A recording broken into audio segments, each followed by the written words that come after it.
청구는 건물 임차인이 가집니다. 그때 부속물은 에어컨이다 이렇게 생각하시고, 지상물 매수 청구는 토지를 빌린 임차인이다 이렇게. 그 다음 두 번째, 아무 부속물이나 매수 청구를 할 수 있는 것이 아니고 임대인의 동의를 받았거나 또는 임대인으로부터 샀거나 이 두 개의 에어컨만 팔아먹을 수 있습니다. 그런데 지상물 매수 청구에서 지상물은 어떤 건물이냐? 그냥 모든 건물이다 이렇게 우선 생각하시고, 모든 건물. 왜냐하면 이게 판례가 굉장히 많아요. 판례가 굉장히 많은데 전부 된다는 것밖에 없어. 안 된다는 게 없다고. 다 돼. 뭐 임대인에게 경제적 가치가 없어도 된다, 소용이 없어도 된다, 미등기 건물도 된다, 무가 건물도 된다. 다 돼요 전부. 그러면 여러분은 안 되는 거 세 가지만 딱 기억하고 있으면 된단 말이야. 안 되는 거 세 가지 이렇게. 자, 하나는 비닐하우스, 하나는 고가의 지상물, 하나는 임대차 목적에 위반된 지상물. 세 가지. 1번이 뭐라고? 비닐하우스. 2번은 고가의 지상물. 3번은 말을 자꾸 해봐야 돼. 임대차 목적에 위반된 지상물. 그렇게. 자, 세 번째가 제일 중요하죠.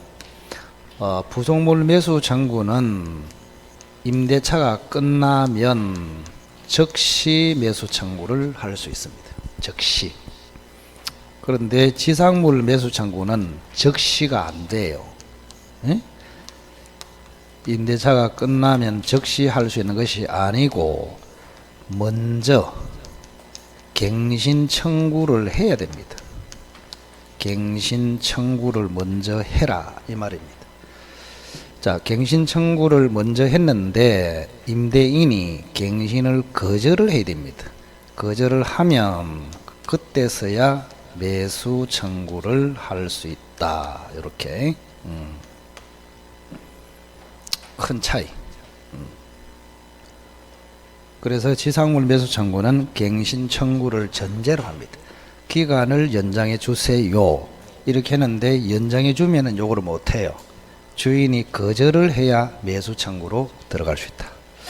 자, 이래 해놓고 지상물 매수 청구가 요즘 핫입니다. 핫. 3대 권리 중에서도 이게 제일 중요하다. 지상물 매수. 자, 왜 중요하냐? 여기를 잠시 봅시다. 자, 갑이라는 사람이 땅 주인입니다. 땅 주인. 을이 지금 땅을 빌렸습니다. 임차인으로 이렇게. 자, 을이 땅을 빌려 가지고 지상 건물을 지었습니다. 이렇게. 그리고 임대차가 끝났습니다. 엔드. 5월 1일 날. 자, 끝나면 갱신 청구를 먼저 해서 갑으로부터 거절당하면 매수 청구를 할 수 있습니다. 맞죠? 매수 청구. 그러면 건물을 사가라 이렇게 할 수 있다고. 매수 청구. 그럼 매수 청구의 주체가 누구냐, 누구에게 해야 되느냐, 요거를 조금 더 구체적으로 배우고 들어야 된다. 그래서 올해도 지상물 매수 청구가 나오면은 수준이 높아집니다. 그걸 기억해야 됩니다. 수준이 높아진다고. 자, 주체는 누굴까요? 주체는 지상물의 소유자. 지상물의 소유자인 임차인. 요렇게 됩니다. 읽어보세요. 지상물의 소유자인 임차인. 여기서는 을이 되겠죠. 그럼 만약에 을이 요 건물을 을다시에게 팔아먹었어요. 그러면 임차인은 을이고 지상물 소유자는 을다시고 이래 되잖아요. 그럼 을은 매수 청구를 할 수 있다 없다? 없지. 을다시는 역시 할 수 없어요. 을다시는 지상물의 소유자인데 임차인이 아니잖아요. 아직까지. 아시겠어요? 그래서 을다시가 매수 청구하려 하면은 토지도 빌리고 집도 소유하고 이리 돼야 된단 말이에요. 그래서 주로 을하고 을다시 사이는 지상물만 매매하는 것이 아니고 임차권도 양도하는 것이 관행이라고. 아시겠어요? 그러면 을다시가 지상물의 소유자인 임차인이 되잖아요. 그럼 매수 청구를 할 수 있다고. 자, 어쨌든 간에 중요한 것은 지상물의 소유자이면서 동시에 토지 임차인이 매수 청구를 할 수 있다. 이렇게 정확하게. 자, 상대방이 누구냐? 자, 이거는 임대차가 끝났습니다. 5월 1일 날. 자, 끝나고 난 뒤에 땅 주인이 갑다시로 바뀌어 버렸습니다. 이렇게. 언제 바뀌었냐? 6월 1일 날 매매가 돼가지고 바뀌었습니다. 자, 그러면 을은 누구에게 매수 청구하느냐 이 말입니다. 갑에게 하느냐, 갑다시에게 하느냐. 자, 갑다시는 현재 소유자입니다. 땅 소유자, 양수인이고, 갑은 임대인 지위를 가지고 있었던 사람이고 이렇습니다. 그럼 갑에게 매수 청구하느냐, 갑다시에게 하느냐, 매우 중요하겠죠. 그래서 원칙은 갑에게 합니다. 갑에게 한다. 그럼 이 갑을 어떻게 표현하느냐, 그게 중요하죠. 임차권 소멸 당시의 임대인, 이렇게 표현합니다. 한번 해보세요. 임차권 소멸 당시에, 소멸 당시는 갑이었잖아요. 그죠? 소멸 당시에 임대인이면서 소유자, 그 사람에게 한다고. 그 사람이 갑에게. 그러면 좀 이상한 생각이 안 됩니까? 이미 땅 주인은 갑다시야. 그런데 땅 주인도 아닌 사람한테 집을 팔아먹는단 말이야. 맞죠? 그럼 이 사람이 집을 강제로 사가지고 있으면 나무 땅에 집이 서 있잖아요. 그래서 철거될 우려가 있습니다. 지금 철거.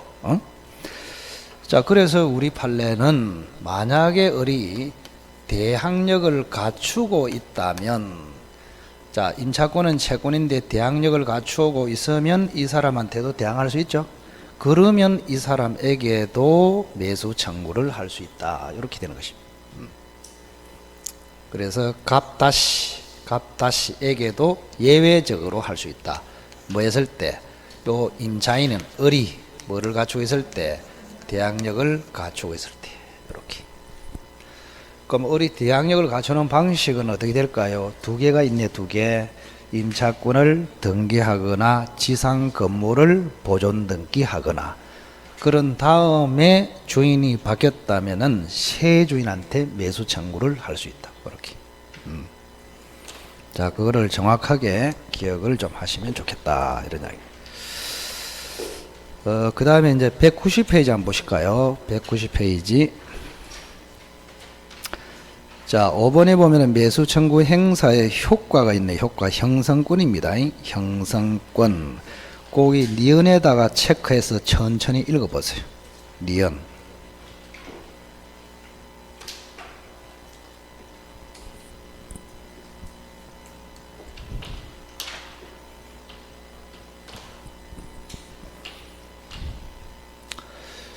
자, 그러면 을이 이제 요 집을 매수 청구를 했어요. 매수 청구. 을이 매수 청구하면은 건물에 대해서 매매가 즉시 성립합니다. 매매가. 을이 매수 청구를 하면은 뭐 한다고? 건물에 대해서 매매가 즉시 성립한다. 그럼 매매가 성립되면은 매매 대금이 얼마냐, 이런 문제가 또 생긴단 말이에요. 맞죠? 매매는 됐는데 매매 대금이 안 정해졌잖아요. 그래서 우리 판례는 시가이냐 총 비용이냐, 매매 대금. 자, 예를 든다면 이런 게 있어요. 자, 을이라는 사람이 이 토지를 빌려 가지고 건물을 처음으로 신축한 것이 아니고 옛날 건물을 철거하고 신축을 했다, 이런 이야기입니다. 뭐하고? 철거하고. 그러면 철거 비용이 예를 들어서 4천만 원 들었단 말이야. 그러면 이 신축 비용이 8천만 원 들었어. 그리고 총 비용이 얼마 들었다? 1억 2천. 1억 2천 들었다. 이런 이야기입니다. 그런데 현재 건물의 시가는 1억이야. 그래서 이때 매수 대금은 시가로 무조건 결정합니다. 총 비용이 아니라고. 그런 판례입니다. 시가로 결정한다. 자, 그 다음에 디귿 또 보시면 여기 이 건물에 만약에 요 건물에 저당권이 잡혀 있습니다. 저당권이 잡혀 있어. 5천으로 요렇게. 그러면 요 건물에 저당권으로 잡혀 있을 때 이 건물을 매수 청구해서 이 건물의 매매가 성립이 되면 매매 대금은 시가 그대로냐 아니면은 요 피담보 채권을 공제한 5천이 시가로서 매매가 되겠느냐, 공제해야 되느냐, 그런 이야기입니다. 공제하지 않는다. 이게 답이에요. 왜냐하면은 저당권이 아직 실행됐습니까? 안 됐습니까? 안 됐죠. 설정만 돼 있단 말이에요. 설정만 되기 때문에 이거는 무시합니다. 무시하고 매수 청구해서 이 집의 매매 대금은 5천을 공제하지 않은 원래 시가 1억으로 매매 대금이 결정된다. 그런 이야기. 그래서 지상물 매수 청구는 이렇게 좀 복잡한 내용이 있기 때문에 올해 나오면 상당히 문제가 된다. 그런 이야기입니다. 자, 190페이지 맨 밑에 보세요. 자, 부속물이냐 부속물 아니냐고 있네요. 자, 위에를 읽어보시면 그죠? 그 제가 이제 쪼맣게 써놨죠. 요약서가 좋은 게 기본서에는 이런 정리가 안 돼 있단 말이에요. 그죠? 자, 부합물은 대표적으로 벽지, 타일, 싱크대. 부속물은 에어컨, 조명시설, 샤시, 자동 유리문 요런 겁니다. 자, 그러면 부합물하고 부속물하고 느낌이 차이가 뭐예요? 부합물은 전부 집에 포함이 돼 버려요. 포함. 그런데 부속물은 집에 포함이 안 되고 독립이 됩니다. 에어컨, 조명시설, 샤시. 자동 유리문은 뭐 좀 예외적이니까. 근데 밑에 보면은 간판시설, 보신탕시설, 삼계탕시설, 사진관시설, 다방시설. 요거는 부속물이 아니야. 부속물이 아니기 때문에 임차인이 매수 청구해서 팔아먹을 수가 없어요. 그러면 부속물에 해당하는 거하고 부속물에 해당하지 않은 거하고 느낌 차이가 뭐예요? 차이. 느낌이 있어야 돼. 느낌. 느낌을 가지고 기준을 잡아야 된다고. 무조건 외우는 게 아니죠. 저는 제일 싫어하는 사람이 두 문자 따고 외우는 사람. 응? 시기, 방조, 상. 상이 뭐고? 니 같으면 알겠나? 이러는 거. 그죠? 느낌이, 자, 에어컨, 조명시설, 샤시. 요거 하고, 밑에 간판, 보신탕, 탕탕탕 시설, 사정관 시설. 차이가 뭐예요? 차이. 위에는 누가 그 집에 들어가도 도움이 되는 시설입니다. 위에는 그걸 객관적 편의 시설 이렇게 해요. 근데 밑에는 간판, 보신탕, 삼계탕, 사정관 이런 거는 그 영업을 하는 사람에게만 이익이 된단 말이에요. 그걸 주관적 편의 이렇게 부릅니다. 그래서 만약에 임차인이 보신탕 시설을 했다. 이 시설은 매수 청구해서 주인한테 못 팔아먹어요. 오히려 자기 돈으로 원상 복구해주고 나가야 됩니다. 중요한 차이 아닙니까? 그런 느낌이 딱 다가와야 돼. 자, 191페이지 볼까요? 임차권의 양도 전대. 자, 이것도 이제 가장 중요하죠. 가장 중요합니다. 가장. 자, 임차인의 3대 권리하고 빵빵한 수전을 이루는 게 요겁니다. 자, 우선은 임차권을 처분한다고 이야기합니다. 임차권의 처분. 그런데 임차권은 채권입니다. 만약에 전세권은 물권이기 때문에 전세권 주인의 동의 없이도 자유롭게 처분할 수 있어요. 근데 임차권은 채권이기 때문에 자유롭게 처분이 안 돼.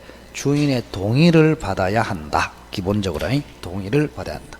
그럼 처분의 방식은 두 가지가 있단 말이야. 하나는 임차권을 양도하거나 특기 임차인을 들이거나 두 가지가 있다. 이렇게.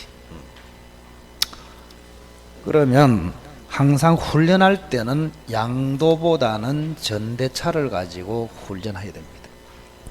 왜? 전대차가 조금 더 복잡하기 때문에 그렇습니다. 전대차. 자, 그러면 이 전대차를 공부하는데 전대차 첫째는 임대인의 동의를 받아야 되는데 동의를 받지 않고 전대차를 했다. 요거를 해보자. 요게 별 5개다. 이러냐. 별 5개. 동의 없는 전대차. 주로 사례 문제로 출제가 됩니다. 간단하게 해서 동의를 받아야 되는데 동의를 안 받았다고. 자, 예를 한번 들어볼까요?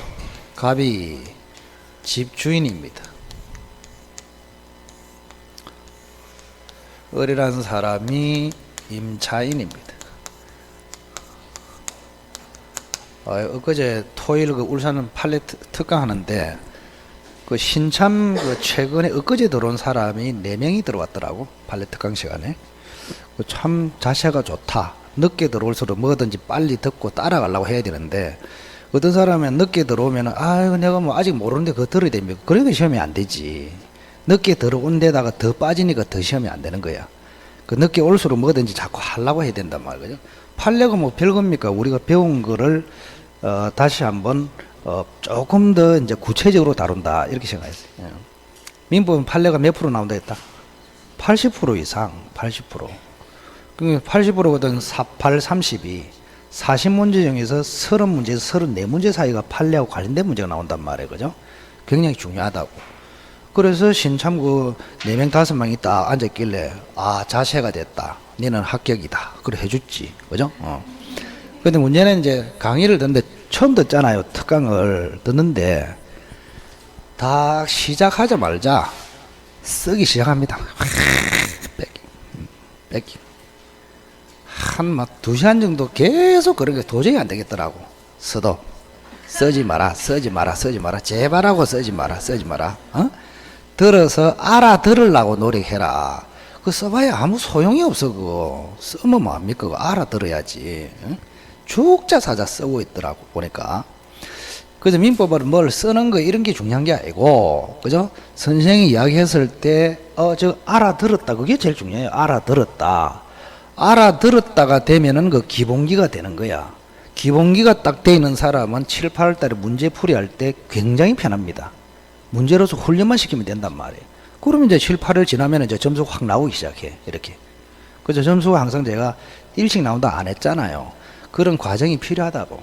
기본기가 딱 잡혀 있고 7, 8월 달에 그거를 응용해서 문제풀이 연습을 하고 그래야 그때부터 점수가 나오기 시작한다고. 그래서 지금은 이제 인내심이 조금 필요하다. 급하게 생각하지 마시고, 요즘은 전 학원이 그래요. 공부했는데 지금 생각이 1월 달에 온 사람 기준으로 보면은 벌써 6개월이 지났단 말이야. 그런데 시험만 치면은 개떡이야. 그리고 남은 기간이 얼마 안 남았어. 그러면 이제 사람이 이제 생각을 하게 됩니다. 이래가지고 시험 되겠나? 이래가지고 이제 서서히 갈등이, 1차라도 할까? 2차까지 다 할까? 그런 갈등의 연속입니다. 그거는 누가 해도 안 되는 거예요. 자기가 결정하는 것입니다. 결정하기가 굉장히 어려워요. 어렵다. 그래서 1월 달에 오신 분 기준으로 보면은 제가 통계적으로 보면은 1차를 할까 2차를 할까 하다가 판단하는 기준이 언제냐? 7월 말점입니다. 7월 말점. 그게 객관적인 기준이다. 왜? 사람에 따라서 7월이 되기 전에 이론 강의보다는 문제풀이 강의에 강한 사람이 있거든, 학생들이. 그러면 그 사람은 문제풀이 할 때 실력이 폭발한단 말이에요, 이렇게. 그래서 문제풀이를 거쳐보고 조금 한 달 정도 거쳐보고 판단을 해야 된다고. 그럼 그때 1차가 점수가 잘 나와. 그러면 뭐 2차까지 같이 가면 돼. 근데 7월 말에 가도 아무리 해도 빵이야. 모의고사 칠 때마다 맨날 30점, 40점 이래 나와. 7월 달에도 8월 달에도. 그러면 과감하게 2차는 접는 게 낫다고. 1차라도 붙어야 하기 때문에. 왜? 올해 1차라도 붙으면 내년에는 끝납니다. 무조건. 왜? 1차가 된 사람이 내년에 2차 합격률이 97%예요. 97%. 거의 돼. 그런데 까불다가 1차까지 떨어져 붙다. 내년에 다시 친다. 합격률이 53.5%밖에 안 돼. 예. 그 정도 차이 난다고. 그래서 여러분의 전략은 간단합니다. 1차는 무조건 돼야 되고 2차는 전략적으로 되면 아주 좋고 이럴 거예요. 그래서 어쨌든 간에 작전을 잘 짜서 1차는 확실하게 그렇게 해야 된다. 자, 우리 저 빼놓고는 이런 이야기를 잘 안 해줍니다. 선생들이 원래. 왜? 지 강의한다고 바빠가지고 맨날 진도에 진단 말이야. 나는 진도가 철철 남으니까 맨날 이런 이야기 한다 얘가. 그죠? 할 게 없어. 할 게 없어. 할 게 없어. 예? 그러니까 중간중간에 그래서 합격자 모임에 가보면은 항상 학생들이 내한테 하는 이야기가 선생님이 강의도 좋지만 중간에 멘트 때문에 내가 용기를 가지고 끝까지 가서 합격했다. 그것 때문에 고마워하는 게 훨씬 많습니다. 저한테. 나중에 갔을 때. 예. 그래서 선생은 강의도 열심히 해야 되지만 학생의 심리를 좀 알아야 돼. 어떤 데는 후려치기도 하고 어떤 데는 조금 길을 살리기도 하고 사기도 진작시키고. 그죠? 제가 이제 예를 들어서 이런 식으로 하잖아요. 예를 들어서 원서 접수가 딱 됐어. 원서를 접수해. 그럼 학생들이 그때부터는 마음이 이상해져. 그럼 제가 그때 어떻게 이야기하느냐. 원래 공부는 접수해놓고부터 시작한다. 응? 그런 식으로 계속 용기를 주면서 간단 말이에요. 그것까지 데려가는 게 또 선생의 임무 아닙니까? 맞잖아요. 그 중도 포기한 사람이 생각보다 굉장히 많습니다. 그거를 없애는 것도 선생의 중요한 역할이라고. 그죠? 그래서 하여튼 간에 여러분들 지금은 좀 어려운 시기니까 잘 참아서 가시면 좋겠다. 자, 가박 을사이에 임대차 계약을 했습니다. 3월 1일 날. 자, 집이 이쪽으로 넘어왔습니다. 자, 을이라는 사람이 병한테 전대차를 했습니다. 전대차를 했다. 4월 1일 날. 이렇게. 그럼 결국에는 이 사람을 전차인이라 하거든요. 전차인. 그럼 집이 최종적으로 여기에 넘어왔을 것이다. 이런 이야기입니다. 그럼 어린 자 양도도 할 수 있고 전대차도 할 수 있는데 전대차를 훈련시킨다. 그 말입니다. 그럼 이 사람은 전대인, 이 사람은 전차인, 요거는 전대차 이렇게 부릅니다. 요 사람은 임차권, 요 사람은 전차권 이렇게 표현을 자연스럽게 할 수 있어야 된다고. 자, 그러면 여기 잘 보시면 원래는 동의를 받아야 한단 말이에요. 그런데 동의 없이 전대를 했을 때 어떻게 처리할 것이냐. 요게 이제 케이스 문제로 나온다. 지금까지 기출로 나온 것만 해도 이거 뭐 여러 수십 번 나왔어요. 한 17번 정도 나왔을 거예요. 그래서 요거는 간단해요. 간단해. 주의할 점만 딱 지키면 돼. 자, 우선 잘 보세요.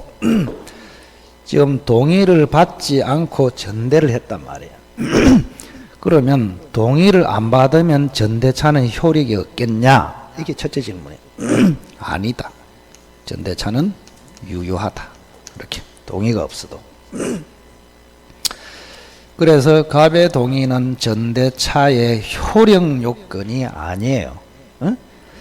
동의를 안 받으면 병이 임차인으로서 갑에게 주장을 못할 뿐입니다. 그거를 뭐요?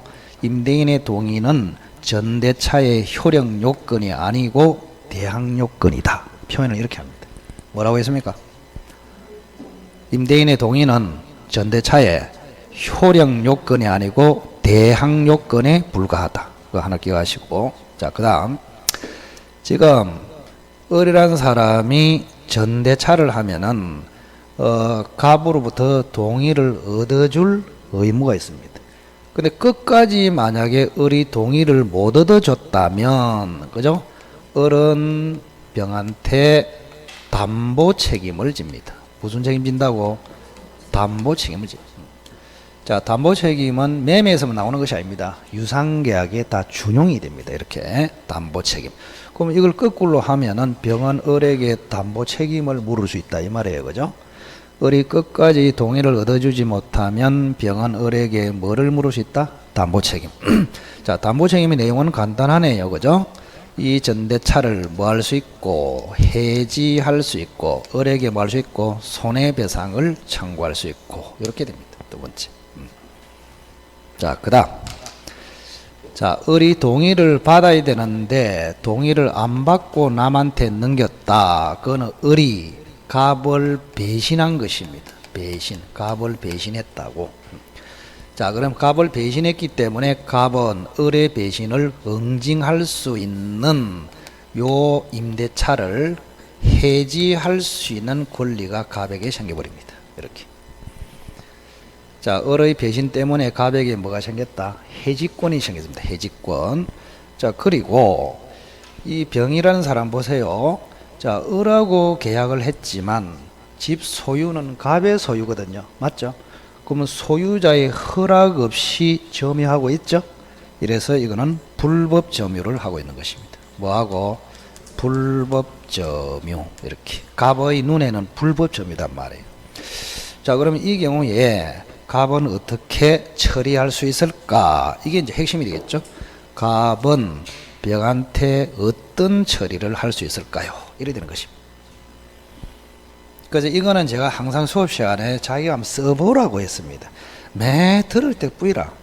들을 때 뿌이면은 시험 딱 치면은 헷갈린다니까, 이게. 자기가 써보면서 천천히 생각을 해봐야 된다니까, 그죠? 자, 우선은 병이라는 사람이 불법 점유를 하고 있으니까 첫째, 갑은 소유권에게서 돌려달라. 집에 대해서 반환 청구를 할 수 있습니다. 집 가져와. 요렇게. 집을 비워라. 이런 식으로. 그리고 두 번째는 소유자의 허락 없이 소유자 집을 불법 점유해서 사용하고 있잖아요. 그럼 사용료 내라. 이래 하잖아요. 그죠? 월세 상당의 사용료를 청구할 수 있느냐. 요렇게 묻습니다. 그럼 이 돈이라고 표현하면은 제가 항상 돈으로 간단하게 표현하는데, 다른 말로 하면은 손해배상 청구, 부당이득 반환 청구, 그걸 돈에 대한 청구 이렇게 부르잖아요. 간단하게. 자, 이거를 어떻게 할 것이냐, 그게 핵심입니다. 자, 그러면 그거는 갑이 임대차를 해지했냐 안 했냐에 따라서 좌우가 돼버려요. 만약에 아직까지 해지를 안 했습니다. 이렇게. 그러면 해지를 안 했으면은 임대차가 그대로 살아 있습니다. 맞죠? 그러면 임대차가 살아 있으면 집을 점유할 권리가 주인에게 있습니까? 원래 임차인에게 있습니까? 임차인에게 있지. 이 사람에게 점유할 권리가 있다고. 그래서 이 갑이라는 사람은 병한테, 그죠? 나에게 반환해라. 이렇게 못합니다. 점유할 권리가 갑에게 있다, 을에게 있다. 을에게. 임대차가 살아있으면 여전히 을이 살아있단 말이에요. 그럼 을에게 점유할 권리가 있기 때문에, 그죠? 갑은 병한테 나에게 가져와. 이건 안 돼. 을에게 갖다 줘라. 요렇게 해야 됩니다. 자, 그 다음. 만약에 해지를 했다 칩시다. 해지를 했어요. 그러면 해지를 하면 임대차가 끝나죠. 그러면 점유할 권리도 없어집니다. 그러면 점유할 권리가 갑으로 회복돼요. 그러면 갑은 병한테 나에게 가져와라. 이제는 된다. 이 말입니다. 나에게 가져와라. 해지를 했다면 그렇게 된다고. 자, 그 다음에 해지를 했어. 그러면 해지를 하면은 임대차가 끝납니다. 끝나면은 갑은 을에게 월세를 못 받아요. 월세를 못 받기 때문에, 그죠? 손해배상 청구도 할 수가 있습니다. 요렇게. 자, 그럼 그 전에 보세요. 그 전에 해지를 안 했을 때 임대차가 살아 있어. 그러면 갑은 을에게 월세를 청구할 수 있어. 그러면 갑은 병한테 월세 상당을 청구할 수 없습니다. 왜? 이중이득이 되기 때문에. 그래서 해지 안 했냐 해지했냐에 따라서 방향이 확 달라져 버린다고. 이렇게. 자, 한 번 더 정리하면 여기 약간 복잡해 보이는데 단순해요. 자, 보세요. 한 번 더 정확하게. 해지 안 했어. 임대차가 살아 있어. 점유할 권리가 을에게 있어. 그러니 갑은 병한테 을에게 돌려주라. 이래 해야지 나에게 이거는 안 된단 말이에요. 그죠? 그 다음 해지 안 했어. 그럼 살아 있어. 갑은 을에게 월세를 청구할 수 있어. 그럼 을한테 받으면 될 것이지 갑은 병한테 월세 상당의 돈을 청구할 수 없다. 그 다음 해지했어. 임대차 끝났어. 점유할 권리가 갑으로 회복돼. 그러면 갑은 이제는 나에게 반환해라. 이렇게 할 수 있고. 자, 해지했어. 끝났어. 갑은 을에게 월세를 청구할 수 없어. 그럼 갑은 병한테라도 월세 상당의 손해배상을 청구할 수 있어야 된다. 이렇게.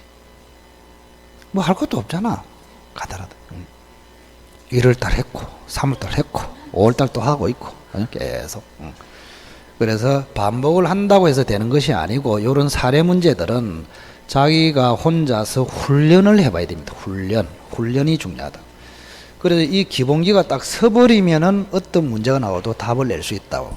그게 이제 기본기가 확실하지 않기 때문에 조금만 틀면은 무슨 말인지 몰라가지고 막 틀린단 말이에요. 그죠? 그렇습니다. 우리가 예를 들어서 이런 거 있잖아요. 취득쇼 같은 거 있잖아요. 사례 문제. 그러면 취득시효에 관해서 7, 8월달에 문제 풀이 보면은 취득시효에 관한 문제가 한 20개 정도 돼. 그러면 여러분은 20개 다 풀었어. 시험장에 가서 틀려. 예를 들어서 나는 한 개도 안 풀었어. 나는 무조건 맞춰. 왜? 나는 기본기가 확실하기 때문에. 예. 기본기가 확실한 사람은 문제를 많이 풀 필요도 없어. 그래서 문제를 많이 푼다고 되는 것이 아니고 요 기본기가 확실히 돼 있어야 된다. 아시겠죠? 요 훈련하십시오. 훈련. 요렇게 하는 거는 마지막 기회다 이제. 자, 그다음 두 번째는 이제 동의를 받은 전대차. 요것도 별 5개 이렇게 됩니다. 별 5개. 역시 사례 문제. 그래서 이 두 개 중에서 하나는 무조건 오래 나온다. 그렇게 생각하시면 됩니다. 그럼 여기하고 여기는 논점이 완전히 달라집니다. 자, 한번 써볼게요. 갑이라는 사람이 집주인이야. 집주인. 우리 임차인입니다. 임차인. 두 사람 사이에는 임대차 계약을 체결했습니다. 자, 그런데 을이라는 사람이 병한테 전대차를 했다 이 말입니다. 전대차. 그래서 이 사람이 전차인이 됐습니다. 최종적으로 집이 이쪽으로 와 있네요. 이렇게. 자, 여기는 임대인이 동의를 했다. 이렇게 되어 있습니다. 동의를 했어요. 자, 동의를 했기 때문에 질문. 동의했다. 유효다, 무효다? 유효. 담보 책임진다, 안 진다? 안 진다. 해지할 수 있다, 없다? 없다. 저기 있는 문제는 한 개도 안 생긴다고. 에? 동의를 받음으로써 완전히 정상화돼 버렸단 말이에요. 그죠? 그래서 여기 있는 거 담보 책임 문제도 안 생기고 해지권 문제도 안 생기고 불법 점유도 아니잖아요. 그죠? 하나도 해당되는 게 없어. 그래서 동의를 받는 순간 요 사람은 적법 점유.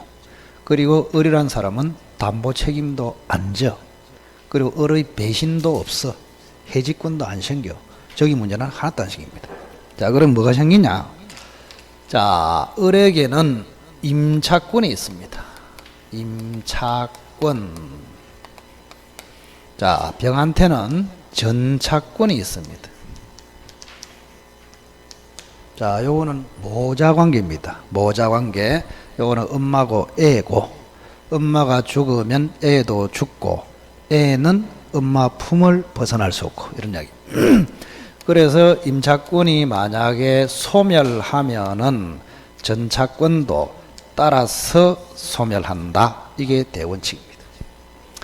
그래서 임차권이 소멸하면은 전차권이 소멸하기 때문에 병은 집을 비워줘야 됩니다. 이렇게. 자, 그런데 예를 한번 들어볼게요. 을이라는 사람이 2번 이상을 월세를 연체했습니다. 그러면 갑은 뭐 할 수 있을까요? 즉시 해지할 수 있습니다. 즉시 해지. 즉시 해지하고 같은 말은 법정 해지. 뭐라고? 법정 해지. 그러면 을의 2번 이상 연체로 갑이 즉시 해지해서 임대차가 종료되면 임차권 소멸, 전차권 소멸, 전차인은 나가야 됩니다. 이렇게. 자, 그런데 이 전차인이 이렇게 나간다면은 좀 불쌍한 경우가 있단 말이야. 그래서 전차인 보호제도라는 것이 있습니다. 전차인 보호제도. 뭐가 있느냐? 이 즉시 해지로 종료된 것이 아니고 갑과 을이 합의로 해지했다. 합의로 종료했다. 이게 있단 말이에요. 합의. 우리가 그 해제에서도 배웠지만 법정 해제하고 합의 해제는 전혀 다르죠. 법정 해제는 채무 불이행으로 해제하는 것이고, 그 다음에 합의 해제는 그냥 합의로 해제하는 것이단 말이에요. 기본적으로. 그러면 합의 해지로 합의 종료로 임차권이 소멸이 됐을 때 그때는 전차권이 소멸하지 않고 존속한다. 이렇게 되어 있습니다. 그래서 여러분은 탁 포인트가 여기 들어가야 돼. 단어가 합의 해지, 합의 종료로 임차권이 소멸되어도 전차권은 소멸되지 않고 보호된다. 왜냐하면 지금 보세요. 우리 임차인이 2번 이상 연체를 하기가 쉽지가 않습니다. 해지당하기 때문에. 그래서 이거는 어렵게 종료시키는 것이고, 요거는 그냥 만나가지고 막걸리 집에서 갑하고 우리 막걸리 먹으면서 우리 끝내볼래? 이게 합의 아닙니까?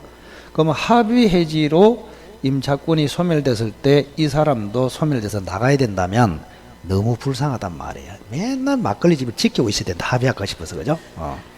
그래서 외울 때는 합의 해지, 합의 종료로 임차권이 소멸되어도 전차권은 소멸되지 않고 보호된다. 됐죠? 꼭 기억하시고. 자, 그 다음에 또 하나가 뭐가 있느냐. 잘 들어야 됩니다. 만약에 이 임대차가 기간을 정하지 않았습니다. 뭐를 했다고? 기간을 정하지 않았습니다. 그럼 기간을 정하지 않으면 갑은 해지 통고를 할 수 있습니다. 해지 통고. 이렇게. 용어를 잘 보세요. 적시 해지하고 대비되는 게 해지 통고입니다.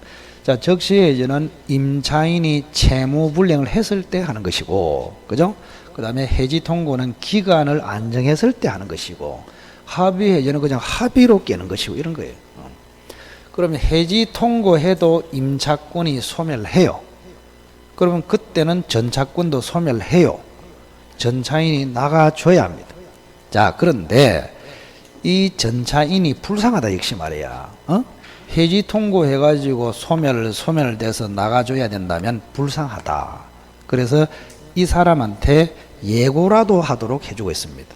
자, 해지 통고를 했다는 사실을 전차인에게 통지를 해야 전차인에게 대항할 수 있다. 이렇게 되어 있습니다. 뭘 해야? 통제해야. 자, 갑이 을과의 임대차 계약을 해지 통고했을 때 해지 통고한 사실을 전차인에게 알려야 전차인에게 대항해서 전차인을 내보낼 수 있다. 그런 이야기. 됐습니까? 자, 이것도 전차인 보호제도다. 자, 그런데 우리 판례가 하나 있거든요. 또 판례 토요일 날 다시 강조할 텐데, 자, 갑이 을이 이기를 연체함으로써 적시 해지를 했습니다. 적시 해지. 해지 통고입니까? 적시 해지입니까? 적시 해지. 자, 적시 해지할 때는 통지가 필요 없다. 이게 판례입니다. 자, 그러면 우리 판례는 해지 통고하고 적시 해지하고 같이 본다? 전혀 다르게 본다? 전혀 다르게. 적시 해지는 강력한 파기 수단, 해지 통고는 약한 수단. 그래서 적시 해지는 이 사람에게 알리지 않고도 쫓아낼 수 있다. 그런 이야기입니다. 자, 여기 하나이고, 자, 그 다음에 이제 두 번째는 뭐가 있느냐. 임대인 갑을 보호하는 제도가 있습니다. 임대인 갑을 보호하겠다. 이러냐. 갑을 보호한다. 무슨 말이냐. 원래 병이라는 사람은 을에게 월세를 주고 을은 갑에게 월세를 주고 이렇게 합니다. 병은 누구랑 계약했습니까? 을하고 했죠. 그러니 을한테 월세 주고, 을은 갑하고 계약했기 때문에 갑한테 월세를 줘요. 자, 그런데 문제는 병이 을에게 월세를 주면은 을이 떼먹어. 표준말로 하면은 그걸 삥땅이라 합니다. 그죠? 법률 용어로 하면은 횡령이라고 합니다. 이렇게 떼먹어. 그래, 을이 떼먹고 갑한테 월세를 안 줘요. 그래서 어떻게 하면은 요 갑의 월세를 확보할 수 있겠냐 이 말입니다. 갑이 월세를 받아낼 수 있겠냐. 그래서 우리 법에는 특단의 조치로 전차인은 원래 을에게 월세를 지급해야 함에도 전차인 니는 갑에게, 임대인에게 직접 지급하라. 직접 지급할 의무를 부담한다. 이렇게 돼 있습니다. 이거는 강행 규정입니다. 자, 그래서 병이라는 사람은 계약으로는 을에게 월세를 지급해야 되고 법대로는 갑에게 팔아줘야 됩니다. 그럼 법이 세다, 계약이 세다. 법이 세요. 강행 규정이기 때문에. 자, 그러면 병이라는 사람이 법대로 갑에게 월세를 직접 줘버리면 거기서 게임 끝입니다. 월세를 줘버리면 을에 대한 월세 지급은 면합니다. 아시겠죠? 끝나버려요. 자, 그런데 병이 법대로 하지 않고 을에게 월세를 여전히 줬단 말이에요. 이런 경우가 훨씬 많습니다. 사회에는. 왜 그럴까요? 자, 이 병이라는 사람이 갑에게 월세 잘 안 줍니다. 을에게 주로 줍니다. 그래서 을에게. 왜 그럴까? 병이라는 사람은 갑을 본 적도 없어요. 항상 이야기하지만 병은 갑하고 계약했습니까? 안 했습니까? 안 했죠. 그럼 갑을 봤습니까? 안 봤습니까? 안 봤어. 갑의 상판을 본 적이 없단 말이에요.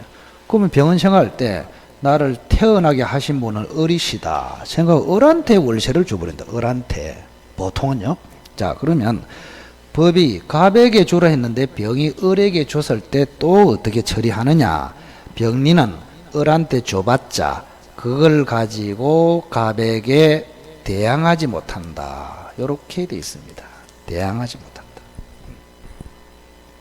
그럼 대항하지 못한다는 뜻이 또 뭡니까? 이렇게.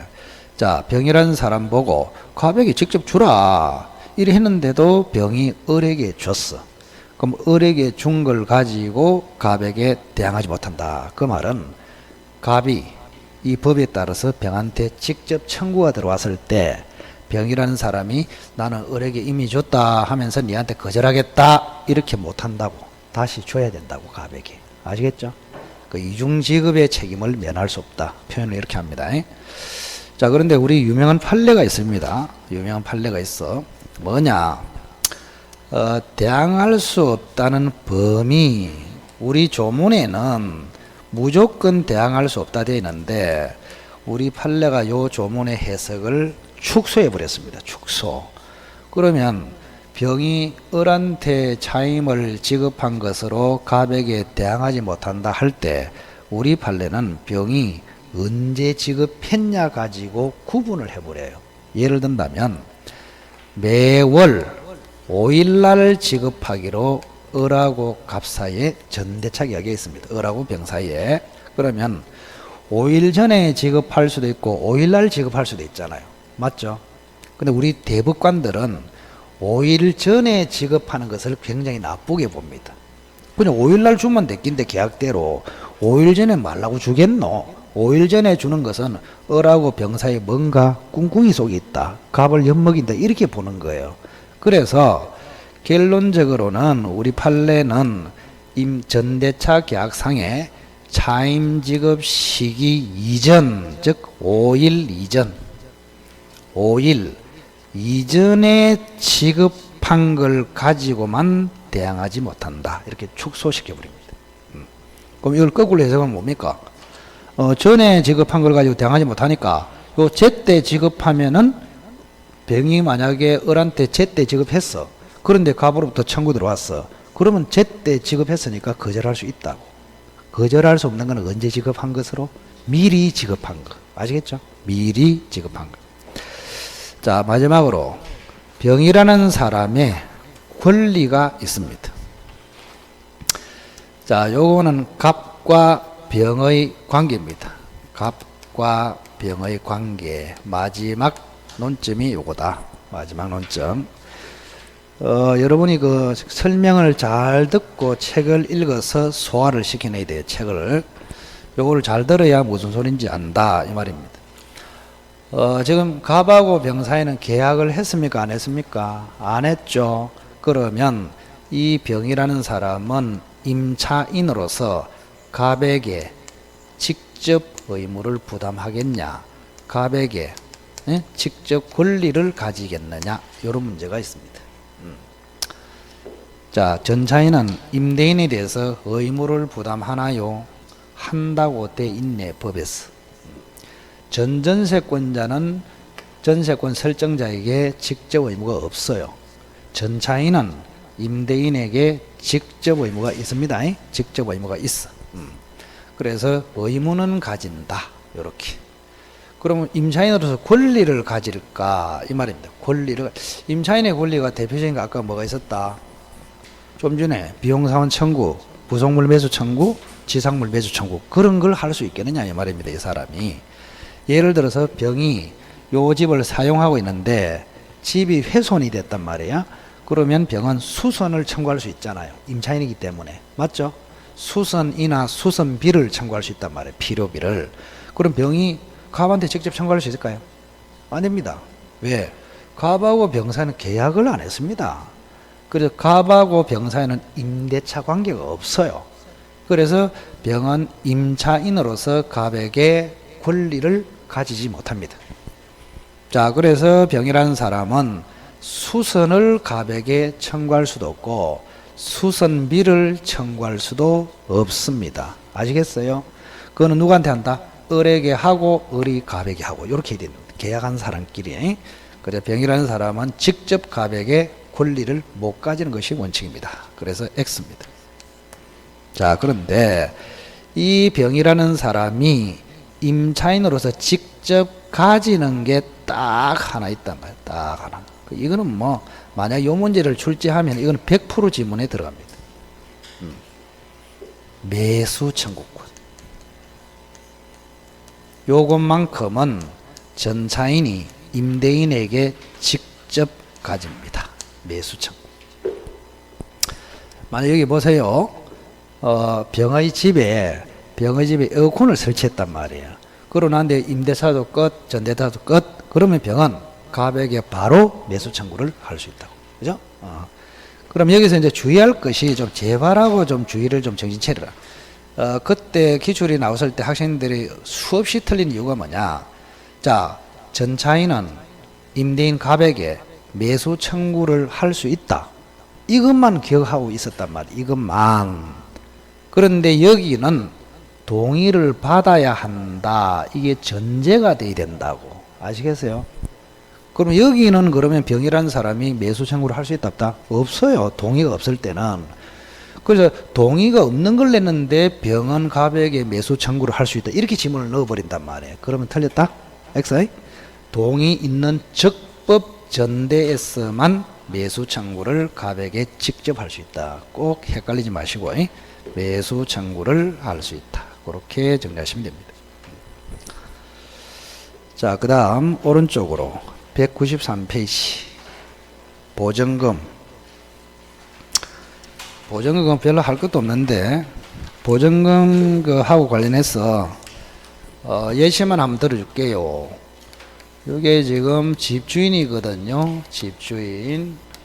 을이라는 사람이 임차인입니다. 임차인. 이렇게. 자, 그래서 두 사람 사이에는 임대차 계약을 했습니다. 자, 보증금을 3천만 원 지급을 했습니다. 이렇게. 자, 우선 여기서 이제 문제되는 게 뭐냐? 문제되는 게, 자, 을이라는 사람이 월세를 2번 이상 연체를 했단 말이에요. 연체. 2번 이상 연체를 했다. 그러면 갑이라는 사람은 어떤 조치를 취할 수 있을까요? 이런 이야기입니다. 여러분이 임대인 입장이라면 임차인이 2개월분 이상의 월세를 연체했단 말이야. 그러면 여러분의 조치는 첫째는 임대차 계약을 뭐 할 수 있다? 즉시 해지. 즉시 해지해서 임대차를 종료시킬 수 있습니다. 이렇게. 그 다음 두 번째는 밀린 월세를 연체차임. 밀린 월세를 지급하라고 청구할 수 있습니다. 그 다음에 세 번째는 이 보증금에서 밀린 월세를 언제나입니다. 언제나 즉시 공제할 수도 있다. 세 가지 조치를 취할 수 있습니다. 자, 임차인이 2번 이상 연체했다. 주인은 뭐 한다? 즉시 해지해서 쫓아내든지 연체 차임을 청구하든지 아니면은 보증금에서 싹둑 잘라내든지. 싹둑 잘라내는 것을 우리가 충당이라고 이야기를 합니다. 충당. 그래서 연체된 차임은 임대차 종료 후에 공제할 수 있다. 그러면 X입니다. 언제나 공제할 수 있다고. 언제나 즉시 공제할 수 있다. 그런 이야기. 자, 그러면 여기서 주의할 점이 또 하나만 있어. 자, 만약에 요렇게 을이 청구했습니다. 청구. 갑이. 자, 집주인이 을 보고 내가 3일을 더 줄 테니까 2개월분 연체된 차임을 지급하시오. 이렇게 청구했단 말이야. 그럼 청구했는데 을이 아니 보증금 놔뒀다가 뭐하노 하면서 보증금에서 공제하라고 주장할 수 있을까? 이런 이야기입니다. 할 수 없습니다. 임차인. 자, 결론은 무슨 말이냐? 연체된 차임을 직접 청구하거나 보증금에서 공제하는 것은 임대인의 권리입니다. 누구의 권리라고? 임대인의 권리. 그래서 임대인은 연체된 차임을 직접 청구할 수도 있고 즉시 공제해서 처리할 수도 있고. 그래서 임대인이 연체 차임을 달라고 했는데 임차인 주제에 보증금 놔뒀다가 뭐하노? 그것을 까만 되지. 아무런 효력이 없다고. 아시겠죠? 그래 해봤자 헛방이다. 그런 이야기입니다. 그래서 임차인이 선택하는 것이 아니다 말이에요. 임대인이 선택하는 것이다. 그렇게 생각하시면 됩니다. 자, 그 다음. 자, 이제 임대차가 끝났어. 임대차가 끝나면, 자, 임대인은 뭐 합니까? 보증금을 뭐 하고, 반환하고, 임차인은 뭐 하고, 목적물을 반환하고, 요렇게 됩니다. 그죠? 자, 요게 무슨 관계라고 배웠다? 동시이행 관계입니다.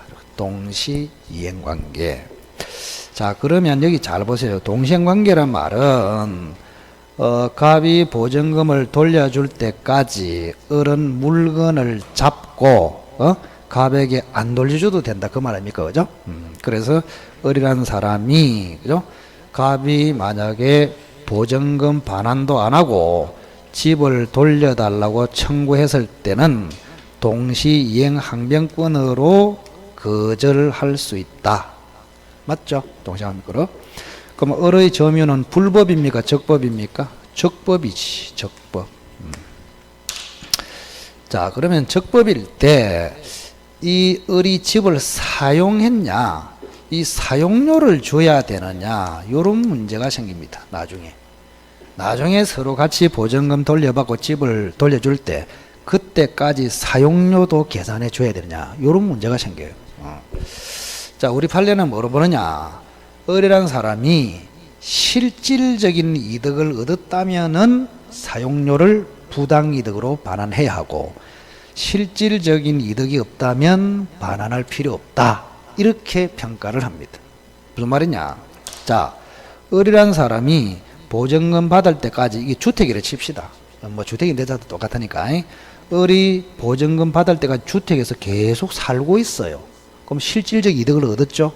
그때는 월세 상당을 부당이득으로 반환해야 됩니다. 나중에. 그런데 이 을이라는 사람이 이미 이사를 갔어. 요거를 점유만 하고 있어. 살지 않고. 문을 꽉 닫아놓고 이렇게. 그럼 실질적인 이득이 있습니까? 없습니까? 없어. 그때는 부당이득 반환 의무가 없다. 그게 맨 밑에입니다. 맨 밑에. 됐죠? 됐습니다. 할 것도 없어. 재미도 없고. 자, 그 정도 하겠습니다. 조금 쉬었다가 나머지를 연속합시다.